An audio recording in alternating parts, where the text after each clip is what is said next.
Lakshadweep ബിത്രാദ്വീപ് Indian സൈനിക താവളമാകാൻ ഒരുങ്ങുന്നു.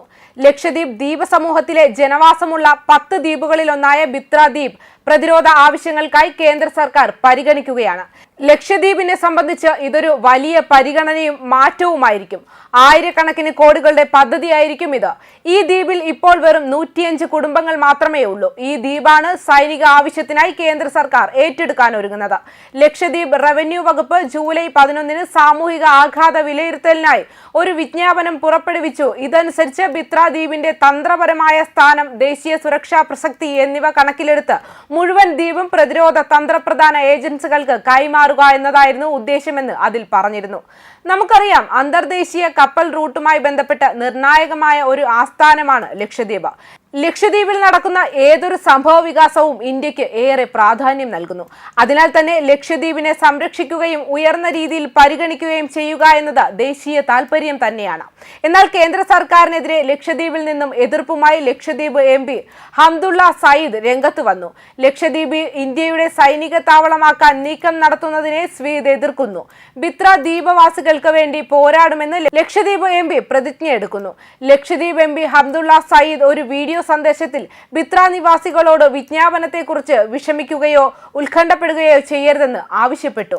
നിങ്ങളുടെ MP എന്ന നിലയിൽ ബിത്രയിലെയും ലക്ഷദ്വീപിലെയും നേതാക്കൾ ഉൾപ്പെട്ട ഒരു സമ്മേളനം ഞങ്ങൾ നടത്തി. അത് വിശദമായി ചർച്ച ചെയ്തു. ബിത്രയിലെ ജനങ്ങളുമായി രാഷ്ട്രീയമായും നിയമപരമായും പോരാടാൻ ഞങ്ങൾ തീരുമാനിച്ചുവെന്നും അദ്ദേഹം കൂട്ടിച്ചേർത്തു. പതിറ്റാണ്ടുകളായി തദ്ദേശീയ ജനസംഖ്യയുള്ള ബിത്രയെ മറ്റു മാർഗങ്ങൾ പരിഗണിക്കാതെ ലക്ഷ്യമിടുന്നത് അംഗീകരിക്കാനാവില്ല. ദ്വീപവാസികളുമായി യാതൊരു കൂടിയാലോചനയും നടത്താത്ത ഭരണകൂടത്തെയും അദ്ദേഹം വിമർശിക്കുകയും ചെയ്തു.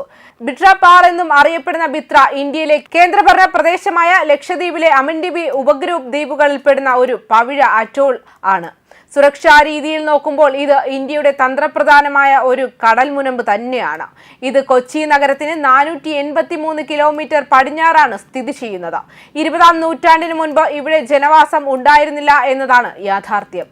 കിൽത്താൻ, ചെത്ലാറ്റ് എന്നിവിടങ്ങളിൽ നിന്നുള്ള ദ്വീപ സമൂഹങ്ങളിൽ അവിടെ പ്രജനനം നടത്തുന്ന പെലാജിക് പക്ഷികളുടെ മുട്ടകൾ ശേഖരിക്കാൻ ദ്വീപ് സന്ദർശിച്ചിരുന്നു എന്നതൊഴിച്ചാൽ ആരും അവിടെ പോകാറില്ലായിരുന്നു. 1945 വരെ ചെത്ലാറ്റിൽ നിന്നുള്ള ഒരു സ്ത്രീ ഈ ദ്വീപ് തന്റെ വീടായി മാറ്റുന്നതുവരെ ഈ ദ്വീപിൽ സ്ഥിരമായി താമസിക്കാൻ ശ്രമങ്ങളൊന്നും ഉണ്ടായിരുന്നില്ല. ദ്വീപിലടക്കം ചെയ്ത മാലിക് മുല്ല എന്ന പഴയ അറബ് സന്യാസിക്ക് സമർപ്പിച്ചിരുന്ന ഒരു ചെറിയ ആരാധനാലയമുണ്ട്. ഈ ആരാധനാലയം ഇപ്പോൾ ദ്വീപിലെ ഒരു തീർത്ഥാടന കേന്ദ്രം കൂടിയായി മാറുകയാണ്. ലക്ഷദ്വീപിലെ ജനസാന്ദ്രതയുള്ള ദ്വീപുകളിൽ ഏറ്റവും ചെറുതാണ് ബിത്ര. പെരുമാൾ പാർ മുതൽ 33 കിലോമീറ്റർ വടക്കും ബൈരാംഗോൾ റീഫിന് 41 കിലോമീറ്റർ തെക്കുകിഴക്കുമായാണ് ഇത് സ്ഥിതി ചെയ്യുന്നത്. ന്യൂസ് ഡെസ്ക് കർമ്മ ന്യൂസ്.